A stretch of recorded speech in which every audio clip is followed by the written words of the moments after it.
Joining us now, Tom Price, Congressman from Georgia. Thank you for being here, sir. Hey, David, great to be with you. Why is President Bush in such a different place than your caucus, your conference on this? Well, as you know, Congress does two things very well. One is nothing, and the other is overreact. Many of us believe, in fact, 152 individuals in the House of Representatives believe that Congress overreacted on this, and the administration was complicit. They believe, apparently, that just something needs to be done. We believe that the right thing needs to be done. Instead, what happened yesterday was an increase of the debt ceiling over $10 trillion, $800 billion increase, which means we're going to spend another $800 billion that we don't have.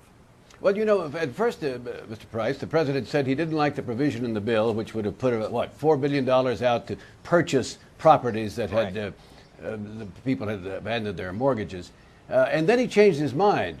This came as a surprise, obviously, to your caucus. Was it a breakdown in communication, just kind of a one-time thing, or is this now happening more and more? Well, I don't know that it was a surprise. The administration contends that they got new information about Fannie and Freddie and the challenges that they had.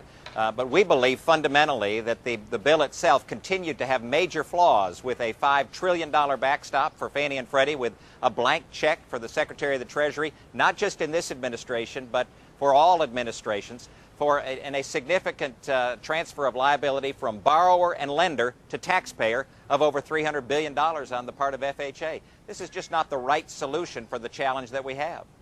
Congressman, let's delve into the politics of this for a moment. Obviously, the president's approval ratings are very low, and you guys are heading into an election season, of course. He's not on the ballot.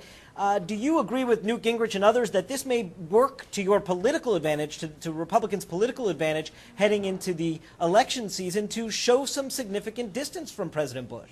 Well, whether it does that or not, I think what it does do is say that the Republican Party, the House Republicans, are in fact the champions of fiscal responsibility. We believe that mantle we need to reclaim that mantle, because otherwise there's nobody here in Washington being fiscally responsible. I do know that during an election season, people do things that they think are more political and more advantageous from a political standpoint. I would contend that if we simply do the right thing, the constituents will recognize that and allow us then to lead.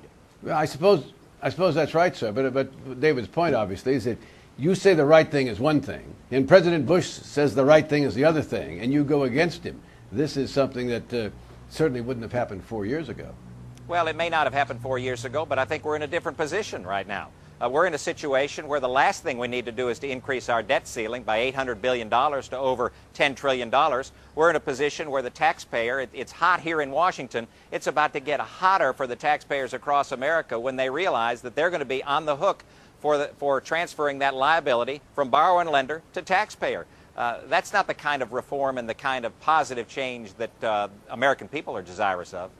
Sam asked you if this was a one-time thing, or if this might be setting the new relationship on the two ends of Pennsylvania Avenue within the Republican Party. What do you see coming down the pike that the president may be taking a route different from what you guys in the Congress think is best? Well, you mentioned that the president had issued a veto threat. In fact, we had the numbers in the House to be able to sustain a veto.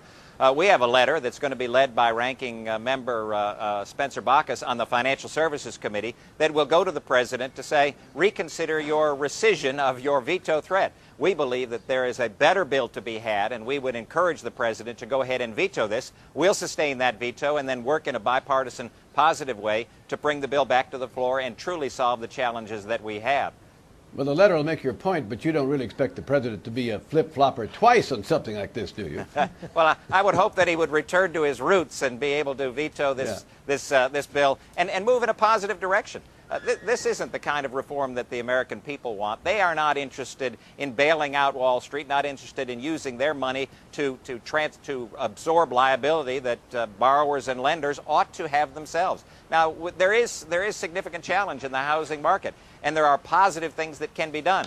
But this was, as I say, a remarkable overreaction that I don't think, and many of us don't believe, was necessary. Congressman Tom Price, Republican of Georgia, thank you for being with us today. Thank you so much.